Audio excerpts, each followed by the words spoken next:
Hi friends, మా కౌశిక అయితే కొంచెం స్వీట్ పానీపూరి తింటుంది. చూడు బాగుందా కౌశిక స్వీట్ పానీపూరి? ఇక్కడ చూడు బాగుందా? ఇవేది నువ్వు స్వీట్ పానీపూరే ఇంకా చూడు నవ్వుతుంది. వద్దు ఏమొద్దు, నీ పానీపూరిలే చూపిస్తా చూడండి. మా కౌశిక స్వీట్ పానీపూరి పప్పు కూడా వేసుకోదు, ఒక స్వీటు పూరి అంతే. ఇంకో తినడం అయితే మంచిగా తింటుంది. ఇంకా చూడు ఇట్లా ఎవరైనా తింటారా?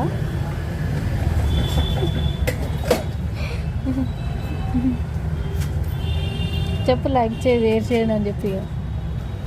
ఇక చూడు ఇక్కడ కామెంట్స్